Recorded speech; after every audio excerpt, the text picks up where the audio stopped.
Hi friends, எல்லாருக்கும் வணக்கம். மறுபடியும் உங்களை சந்திக்கிறதுல மிகவும் மகிழ்ச்சி. இந்த டிசைன் வந்து இப்போ போட போகிற டிசைன் வந்து ரொம்ப டிமாண்டான டிசைன். நான் இதை ஆல்ரெடி ஷார்ட் வீடியோவில் போட்டிருந்தேன். நான் அதை பார்த்துட்டு நிறைய பேர் எனக்கு வாட்ஸ்அப் அண்ட் கமெண்டில் ஒரு சிலர் கேட்டிருந்தேன், நீங்கள் இந்த டீட்டெயில்டாக எப்படி போடுறதுன்னு, இந்த டிசைன் எப்படி போடுறேன்னு சொல்லுங்கண்டு. கொஞ்சம் லேட் ஆகிட்டுது, பட் சாரி, இப்போ நான் போடுறேன்னு பாருங்க.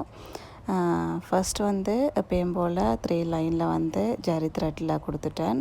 ஜரி த்ரெட்டில் கொடுத்துட்டு அதுக்கு பிறகு இதில் என்னென்ன மெட்டீரியல்ஸ் யூஸ் பண்ணியிருக்கேன்டா, அடுத்த லைனுக்கு moti 3mm moti beads and sugar beads use பண்ணியிருக்கிறேன். எப்பயும் போல் நார்மலாக போடாமலுக்கு ஃபஸ்ட்டு வந்து moti beads and sugar beads சேர்த்து ஒரு லைன் கொடுத்துட்டு நடுவில் ஒரு கேப் கொடுத்துருக்குறேன், இடைவெளி கொடுத்துருக்குறேன். அந்த இடைவெளியில் தான் நம்ம வந்து கட் பீட்ஸ் வந்து ஸ்டிச் பண்ணணும். அதை எப்படி ஸ்டிச் பண்ணுறதுன்ட்டு பின்னாடி வரும் பாருங்க.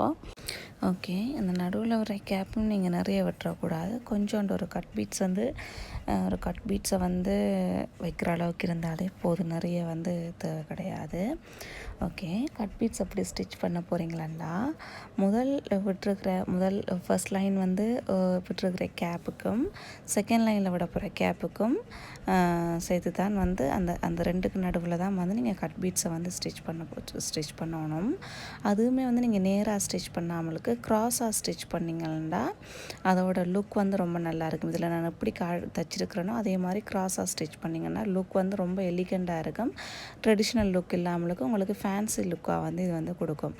அப்போ நீங்கள் க்ராஸாக ஸ்டிச் பண்ணணுமெண்டா என்ன செய்யணுமெண்டா, செகண்ட் லைன் ஸ்டார்ட் பண்ணுறப்போ கொஞ்சம் ஃபர்ஸ்ட் லைன் எந்த ஸ்டார்டிங் பாயிண்டில் ஸ்டார்ட் பண்ணிங்களோ அதோடு சேர்த்து ஸ்டார்ட் பண்ணாமலுக்கு கொஞ்சம் ஒரு ஒரு ஒரு 1/4 இன்ச்சு விட்டு அதுக்கு பிறகு ஸ்டார்ட் பண்ணிங்கன்னா உங்களுக்கு வந்து இந்த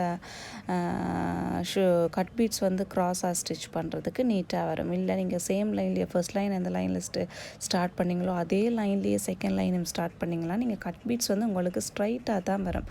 ஸ்ட்ரைட்டாக வந்துச்சுன்னா உங்களுக்கு இந்த லுக் வந்து கொடுக்காது. ஒரு சின்ன நம்ம ஆரி ஒர்க்லையும் சரி எந்த ஒர்க்காக இருந்தாலுமே ஒரு சின்ன சின்ன சேஞ்சஸில் தான் வந்து அதோட லுக் எல்லாமே வந்து சேஞ்ச் ஆகும். ஸோ அந்த சின்ன சின்ன சேஞ்சஸையுமே நம்ம பார்த்து செஞ்சால் தான் அதோட லுக் வந்து நீட்டாக கிடைக்கும். அதனால் க்ராஸாக ஸ்டிச் பண்ணுறது அப்படின்றத இதில் நல்லா பாருங்க. பார்த்துட்டு அதுக்கேற்ற மாதிரி ஸ்டிச் பண்ணுங்க. இப்போ நீங்கள் கட் பீட்ஸுக்கு வந்து எவ்வளோ கேப் தேவைப்படுதுன்றத முதலே வந்து நீங்கள் ஒரு கணிச்சிட்டிங்கன்னா அதுக்கேற்ற மாதிரி கேப் விட்டுக்கலாம். இல்லாட்டிக்கு ரெண்டுக்கு முடியல நிறைய கேப் இருந்துச்சுன்னா உங்களுக்கு அதுவுமே வந்து நீட்னஸ் இருக்காது. பழைய நாட்கள் வந்து நார்மலாக எப்பயுமே தையுங்கோ. பழக்கம் இல்லாதாக்கள் புதுசாக தைக்க போகிறீங்கன்னா உங்களுக்கு வேணுமெண்டா லைட்டாக மார்க்கர் பென்சிலில் மார்க் பண்ணிவிட்டு கூட ஸ்டிச் பண்ணுங்க. இப்போ இதோட லுக்கை பாருங்கள், அவ்வளோ நீட்டாக இருக்குண்டு. அந்த க்ராஸாக ஸ்டிச் பண்ணுறப்ப தான் உங்களுக்கு லுக் வந்து நீட்டாக வரும். அதே மாதிரி மோதி பீட்ஸ் வந்து 2 லைனில் இருக்கிறதுமே சேம் லைனில் வரக்கூடாது. ஒன்று மேலே ஏற்றியும் ஒன்று கீழே இறக்கியும் வர்றப்போ தான் இந்த நீட்னஸும் வரும். உங்களுக்கு அப்படி வந்தால் தான் அந்த கட் பீட்ஸுமே வந்து க்ராஸாக ஸ்டிச் பண்ணுறதுக்கு வரும். இல்லாட்டிக்கு ஸ்ட்ரைட்டாக தான் வரும். இது வந்து பார்டர் இருக்கிற ஸ்லீவ்ன்றதுனால கீழ் பார்டர் ஸ்டார்டிங் அண்ட் எண்டிங்கில் ரெண்டுலேயுமே வந்து அதே மாதிரி லைன் கொடுத்தாச்சு. நான் கீழே பார்டர் எண்டிங்கில் என்ன லைன் கொடுத்தனோ அதே மாதிரி லைன் வந்து மேலேயுமே கொடுத்துருக்குறேன். நான் அதே மெத்தட்லேயே ஸ்டிச் பண்ணி ஒரு லைன் கொடுத்துட்டேன். இப்போ இந்த லுக் வந்து முடிஞ்சதுக்கு பிறகு சென்டரில் வந்து ரொம்ப ப்ளைனாக இருக்குது. ஏன்னா பார்டர் வந்து இது ரொம்ப பெரிய பார்டர்ன்றதுனால சென்டர் ரொம்ப ப்ளைனாக இருக்குது. அவையில் வந்து கம்மி பட்ஜெட்டில் கொஞ்சம் லுக் வந்து எலிகண்டாக இருக்கணும், சிம்பிள் அண்ட் நீட்டாக இருக்கணுன்றதுனால நான் பார்டர் சென்டர்லேயுமே வந்து ஒரு டிசைன் வந்து ஆட் பண்ணியிருக்கு. அந்த டிசைன் எப்படி போட்டதுன்றதை இப்போ வந்து பார்க்கலாம். சென்டரில் வந்து நான் ஃப்ளவர் ஷேப்பில் தான் வந்து கொடுக்கலாம்னு சொல்லி கொடுத்துருக்குறேன். அதாவது ஒரே டிசைன் கொடுக்காம ஆல்டர்னேட்டிவாக ஒரு டிசைன் கொடுக்கலாம், ஆல்டர்னேட்டிவாக சேமாக இருக்கிற மாதிரி ஒரு டிசைன் கொடுக்கலாம்னு எடுத்துருக்குறேன். அண்ட் இதில் எப்படி போட்டிருக்குறேன்டா, மோதி பீட்ஸ் கட் பீட்ஸ் யூஸ் பண்ணி ஒரு டிசைன் கொடுத்துருக்குறேன். இன்னொன்று kundan stone cut bead sugar beads use பண்ணி ஒரு டிசைன் எடுத்துருக்குறேன். ஓகே, இப்போ இதில் நான் போட்டுக்கொண்டிருக்கிறது வந்து குந்தான் ஸ்டோனை வந்து சென்டரில் பேஸ்ட் பண்ணிவிட்டு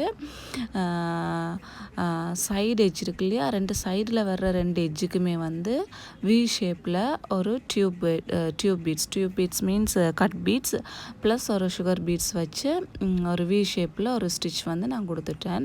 அதே மாதிரி அப் அண்ட் டவுன் எட்ஜஸில் அந்த ஸ்கொயர் குந்தான் ஸ்டோனோட அப் அண்ட் டவுன் எட்ஜஸில் வந்து சுகர் பீட்ஸ் யூஸ் பண்ணி 2 சைடுமே வந்து போகிற மாதிரி ஒரு வி ஷேப்பில் ஒரு ஸ்டிச் வந்து கொடுத்துட்டேன். அண்ட் அதுக்கு பிறகு வந்து அந்த கட் பீட்ஸுக்கும் இந்த சுகர் பீட்ஸுக்கும் சென்டரில் நிறைய கேப் இருக்கிறதுனால அந்த இடத்துல வந்து அந்த இடத்துலையும் ஒரு சுகர் பீட்ஸ் யூஸ் பண்ணி கொஞ்சம் ஒரு 3 சுகர் பீட்ஸ் யூஸ் பண்ணி அந்த இடத்தையுமே வந்து நான் ஃபில் பண்ணியிருக்கிறேன். ஃபில் பண்ணிவிட்டு சென்டரில் அந்த sugar beads V shape sugar beads சென்டரில் வந்து மோதி பீட்ஸை வந்து கொடுத்துருக்குறேன். இதே மாதிரி அப் அண்ட் டவுன் எட்ஜஸ் கார்னரில் வந்து ஸ்டிச் பண்ணிட்டேன். அதே மாதிரி அப் அண்ட் டவுன் எட்ஜஸில் வந்து சுகர் பீட்ஸ் ஸ்டிச் பண்ணிக்க வி ஷேப்புக்கு வந்து 4 சுகர் பீட்ஸ் யூஸ் பண்ணியிருப்பேன். ஏன்னா அப்போ தான் வந்து அந்த கட் பீட்ஸோட வந்து மேட்ச் ஆகும், கட் பீட்ஸோட ஹைட்டுக்கு வந்து இது மேட்ச் ஆகணுன்றதுக்காக. அண்ட் அந்த இடத்தை ஃபில் பண்ணுறதுக்காக செகண்ட் டைம் கொடுத்த இது வந்து ஒன்லி 3 சுகர் பீட்ஸ் மட்டும் யூஸ் பண்ணி போட்டிருக்கிறேன். அப்போ தான் அதில் 4 சுகர் பீட்ஸ் யூஸ் பண்ணிட்டு வந்தால் அந்த முதல் போட்ட வி ஷேப்பில் போட்ட சுகர் பீட்ஸை வந்து பீட் பண்ணி அதோட ஹைட்டாக இது போயிருமன்றதுக்காக 3 பீட்ஸ் வந்து மட்டும் யூஸ் பண்ணியிருக்கிறேன்.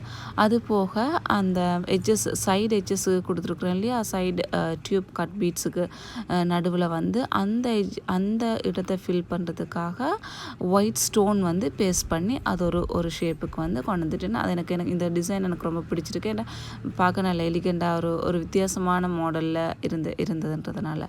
அடுத்து வந்து மோதி பீட்ஸ் யூஸ் பண்ணி மோதி பீட்ஸ் வந்து 3 பீட்ஸ் சென்டரில் ஒரு மோதி பீட்ஸ் அண்ட் 4 சைடில் 2 மோதி பீட்ஸ் 2 சைட்லேயும் ரைட் அண்ட் லெஃப்டில் 2 மோதி பீட்ஸ் அண்ட் அப் அண்ட் டவுனில் வந்து 2 மோதி பீட்ஸ் வந்து ஸ்டிச் பண்ணிவிட்டு அந்த நடுவில் சென்டர் கேப்புக்கு வந்து நம்ம டியூப் பீட்ஸ் அதாவது கட் பீட்ஸ் இருக்கு இல்லையா, கட் பீட்ஸை கொடுத்து இதை வந்து ஃபினிஷ் பண்ணுறேன். இது வந்து ஒரு குட்டி ஃப்ளவர் மாதிரியும் குந்தான் ஸ்டோன் யூஸ் பண்ணி செய்கிறது வந்து ஒரு பெரிய ஃப்ளவர் மாதிரியும் ஸ்டிச் பண்ணியிருக்கிறேன்.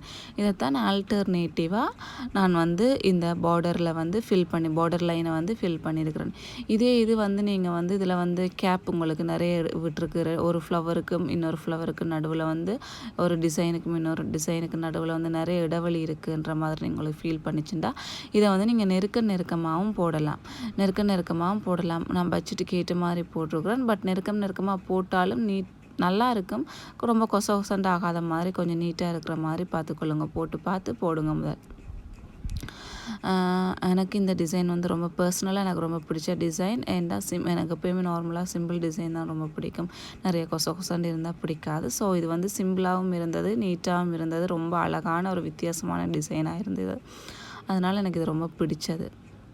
அண்ட் இதுக்கு டைம் அண்டு நாளுன்னு எடுத்துக்கொண்டீங்களா, நான் வேறு ஒர்க்கும் பார்த்துக்கொண்டே இது செஞ்சதுனால எனக்கு ஒரு 2 days எடுத்தது. பட் சிங்கிள் டேலேயே போடக்கூடிய டிசைன் தான் இது. நீங்கள் ஃபுல்லாக இதை மட்டுமே போட்டிங்கன்னா ரொம்ப ஈஸியாக சிங்கிள் டே கூட உங்களுக்கு ஃபுல்லாக தேவைப்படாது, போட்டு முடிச்சிடலாம். இதுதான் சென்டர் லைனுக்குரிய ஃபைனல் லுக். அவ்வளோ வடிவாக இருக்குன்னு பாருங்கள், ரொம்ப எலிகண்டான லுக். இது வந்து ஸ்லீவுக்கு மட்டும்தான், ஸ்லீவுக்குரிய டிசைன். ஸ்லீவுக்கு நடுவில் அந்த பார்டரை வந்து ஃபில் பண்ணுறதுக்காக கொடுத்தது இந்த ஃப்ளவர் டிசைன்ஸ். இது வந்து ஸ்லீவோட ஃபைனல் லுக். இதே மாதிரி neck line, front neck and back நெக்குக்குமே வந்து நான் கொடுத்துருப்பேன். அதை நான் உங்களுக்கு ஃபைனலாக காட்டுறேன். அடுத்து முட்டாஸ் எப்படி வச்சுருக்குறேன்னு சொல்லி பார்த்தா, அந்த ஸ்லீவோட சென்டரில் வந்து ஸ்கொயர் குந்தான் ஸ்டோன் வந்து யூஸ் பண்ணியிருக்கிறேன் இல்லையா, அதே வந்து முட்டாஸுக்கு வந்து நான் யூஸ் பண்ணுறேன். அங்கங்கே தேவையான இடங்களில் நீங்கள் மார்க் பண்ணி பேஸ்ட் பண்ணிவிட்டு இந்த குந்தான் ஸ்டோனை பேஸ்ட் பண்ணிவிட்டு அதை நல்லா காய விட்டுட்டு அதுக்கு பிறகு இப்போ பார்டர் லைனுக்கு என்னென்ன யூஸ் பண்ணாங்க, மோதி beads and sugar beads use பண்ணி தானே கொடுத்துருக்குறோம். அப்போ அதுக்கு மேட்சிங்காக தானே முட்டாஸ் கொடுக்கணும். மேட்சிங் இல்லாமல் கொடுத்தா நல்லா இருக்காது. அதனால் அதையே யூஸ் பண்ணி கீழ் எட்ஜ், அதாவது அந்த ஸ்கொயர் குந்தான் ஸ்டோனோட கீழ் எட்ஜ், அதாவது டவுன் பாட்டம் எட்ஜில் வந்து 3 பீட்ஸாக போட்டு ஸ்டிச் பண்ண போகிறோம். அதாவது 2 மோதி பீட்ஸ் வந்து மேலே பார்க்குற மாதிரியும் ஒரு மோதி பீட்ஸ் மட்டும் கீழே பார்க்குற மாதிரியும் ஸ்டிச் பண்ண போகிறோம். அப்படி ஸ்டிச் பண்ணால் இது வந்து ரொம்ப ஒரு அழகான லுக்கை வந்து கொடுக்குது. இதுதான் முட்டாஸோட லுக். நீங்கள் இதில் எப்படி ஸ்டிச் பண்ணியிருக்கிறோனோ அதே மாதிரி பார்த்து ஸ்டிச் பண்ணலாம். இதுதான் ஸ்லீவோட ஃபைனல் லுக். அவ்வளோ அழகாக இருக்குது. எனக்கு ரொம்ப பிடிச்ச டிசைன். அவ்வளோ அழகான ஒரு டிசைனாக இருந்தது. அண்டு இதோட ஃப்ரண்ட் அண்ட் பேக் நெக்குக்குமே வந்து இதே தான் வந்து யூஸ் பண்ணியிருக்கிறேன். அதாவது அந்த பார்டரோட எட்ஜஸில் கொடுத்த லைன்ஸ், அதாவது சுகர் பீட்ஸ், மோதி பீட்ஸ், கட் பீட்ஸ், இந்த மூண்டையும் யூஸ் பண்ணி க்ராஸாக கட் பீட்ஸ் வச்சு ஸ்டிச் பண்ணியிருக்கிறேன். இதுதான் பேக் நெக்குடைய டிசைன். பேக் நெக் வந்து ஸ்டிச் பண்ணிக்க உங்களுக்கு ஒன்றே ஒன்று மட்டும் கஷ்டமாக இருக்கும். எதுன்னு சொல்லி பார்த்தீங்கன்னா, அந்த யூ ஷேப் வர்ற இடத்துல, அந்த வளைவுகள் வர்ற இடத்துல கேப்புகள் கொஞ்சம் எக்ஸ்ட்ரா விழும், அந்த இடைவெளிகள் வந்து கொஞ்சம் எக்ஸ்ட்ரா விழும். அதை நீங்கள் அட்ஜஸ்ட் பண்ணி அந்த கட் பீட்ஸ் ஸ்டிச் பண்ணிட்டீங்கன்னா பார்க்க நீட்டாகவும் எலிகண்டாகவும் வந்துடும். இடைவெளி வந்து நீட்டாக வர்ற மாதிரி பாருங்க. இதே லைன் தான் ஃப்ரண்ட் நெக்குக்கும் கொடுத்துருப்பேன். நான் ஃப்ரண்ட் நெக் வீடியோ எடுக்க மறந்துட்டேன், சாரி ஃபார் தட். அண்டு முட்டாஸ் வந்து ஹேண்ட் ஸ்லீவுக்கு எப்படி வச்சுருக்கிறேனோ அதே மாதிரியே ஃப்ரண்ட் அண்ட் பேக் நெக்குக்குமே வந்து முட்டாஸ் வந்து வச்சுட்டேன். இதுதான் ஃபைனல் லுக். ஓகே, இந்த வீடியோ உங்களுக்கு பிடிச்சிருந்தா ப்ளீஸ் லைக் அண்ட் சப்ஸ்கிரைப் பண்ணுங்க அண்ட் ஷேர் பண்ணுங்க. எனி என்கொயரிஸ் இருந்தால் கமெண்ட் பாக்ஸில் போடுங்க, காண்டாக்ட் பண்ணுறேன். தேங்க்யூ ஃபார் வாட்சிங்.